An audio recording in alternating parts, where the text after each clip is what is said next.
Hello বন্ধুরা, তোমরা কেমন আছো? আশা করি ভালো আছো। আমি তো দুদিন ধরে ব্লগ দিতে পারছিলাম না, আসলে আমার শরীরটা খুবই খারাপ ছিল। তো এখন আজকে একটু মায়ের বাড়িতে দুদিন ধরে যাচ্ছিলাম, ও রাত হয়ে যাচ্ছিলো। কালকের জন্য দেখো বেড নিয়ে এসেছি, সকালের জন্য আসার সময় ডিম নিয়ে এসেছি, আর এদিকে দই ফই এনেছি। আর দেখি আমার মেয়ে আজকে একটু পাস্তা করে খেয়েছে সন্ধ্যাবেলা, তাই বলছে আমি খাবো না। তো আমি নিজেই একটু তরকারিটা গরম করে খেয়ে নেবো। আর দেখো একটা লিচু ডিম এনে রেখেছে ফ্রিজে, সারপ্রাইজ। আমি এসে দেখি ফ্রিজে, তো আমি সারপ্রাইজ রয়েছে। বললাম না মাঝে মধ্যে আমার মেয়ে একটু সারপ্রাইজ দেয়। আর বের এনেছি, তোমাকে বললাম সকালবেলা মেয়ের টিফিন। আর এদিকে আমি তরকারিটা গরম বসাবো। কেন আমি নিজেই শুধু একটু ভাত খাবো, কেন মেয়ে পাস্তা করে খেয়েছে। দেখো ওখানে বাসন, আমি দুটো ভাত খেয়ে নেবো। তরকারিটা গ্যাসটা জ্বালিয়ে দিলাম।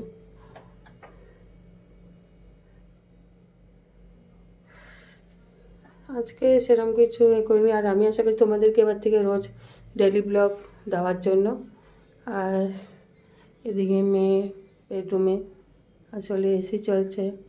এদিকে দেখো ওয়াইফাইটা আমার এখানে লাগানো হয়েছে বন্ধুরা, কেন ঘরের মধ্যে ছিল বেডরুমে, ছোট বেডরুম, ওয়াইফাইটা লাগালে খুবই হচ্ছে প্রবলেম হচ্ছিল, ওই জন্য এটা বাইরে করলাম। আর এই তরকারিটা বসিয়ে দিয়েছি, বাসনগুলো ধোবো, তারপর দুটো খাবো। আজকে এমনি অনেক রাত হয়ে গেছে। আর এদিকে এই মায়ের বাড়িতে আসার পর মেয়ে দেখছি সব কিছু কেনাকাটি করেছে, ব্যাগ কিনেছে, একটাও ডগি নিয়েছে। ডগিটা এখানে রাখে না, ওরা বন্ধুর বাড়িতে রাখে, কারণ আমি ডগি পছন্দ করি না বলে ডগিটা এখানে আনিনি। ডগিটা একজনের কাছে রেখেছে, বন্ধুর কাছে নিজের। ওখানে যে ডগির জন্য একটা দেখলাম একটা শোয়ার একটা বেড মতো নিয়েছে ভিতরে, আরও একটা নিজে একটা যাও আর নিয়েছে।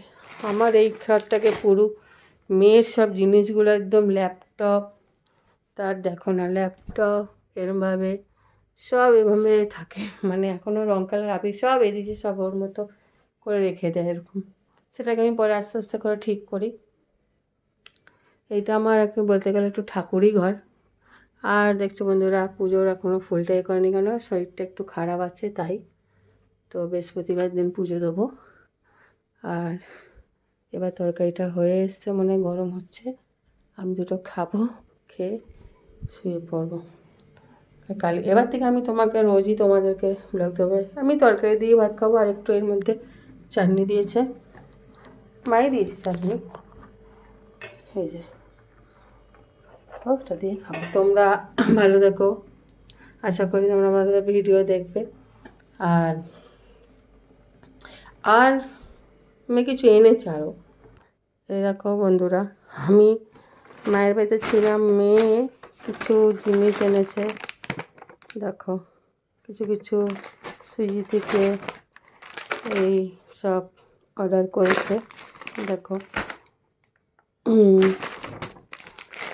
ও এইসব টুকিটাকি একটু করে, এদিকে দেখো করে রেখে দিয়েছে ওর ফ্রিজে। বলো না মাঝে মাঝে সারপ্রাইজ এরকম এনে বিস্কুট এই সব ওর খাবার দাবারগুলো এনে রেখেছে। আমি বললাম যে তুমি অনলাইন করে নাও, তো বলতে ঠিক আছে। আমি যখন যাই তখনই বলেছিলাম যে তুমি কিছু অনলাইন করে নিও। তো ও তার আগে পাস্তা এনেছিল, পাস্তা খেয়েছে, ওই যে বললাম বানিয়ে দেখালাম তোমাদেরকে, বাসন ড্রেসিংয়ে রয়েছে, দেখে নাও। এ দেখো পাস্তা বানিয়ে খাওয়া হয়ে গেছে, ওই জন্য আর খাবে না ভাত। আমার তরকারি দিকে ঘুরছে, আমিও ভাতটা খেয়ে শুয়ে পড়বো। এদিকে পাস্তা খাওয়া গেছে, আর এই জিনিসগুলো এনেছে, এগুলো টুকিটাকি মানে টাইম পাস করার মতো জিনিসগুলো, এগুলো সব একটু ব্যাগে রেখে দিই। যাই হোক বন্ধুরা, দেখলে আর লিচি রিং তো দেখালেই তোমাদের ফ্রিজে রেখে দিয়েছে সারপ্রাইজের, মাঝে মাঝে কিছুটা সারপ্রাইজ দেয়। যাই হোক তোমরা সবাই ভালো থেকো, আশা করি আমি আরও ব্লগ দেবো। আশা করি রোজ থেকে এবার থেকে ব্লগ দেওয়া তোমাদেরকে চেষ্টা করবো, কারণ শরীরটা একটু ঠিক হয়ে এসছে।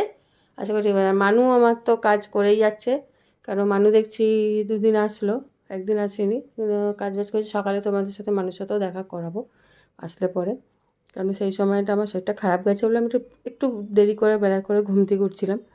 তো ওই জন্য কাল থেকে তোমাদেরকেও দেখাবো, রয়ে গেছে। তো এখন তোমরা সবাই ভালো থেকো, আমাকে পাশে থেকো, আমার লাইক কমেন্ট শেয়ার করো, ঠিক আছে। আর তোমাদের ভালোবাসা খুবই দরকার, তোমাদের সাপোর্ট আমার খুবই দরকার।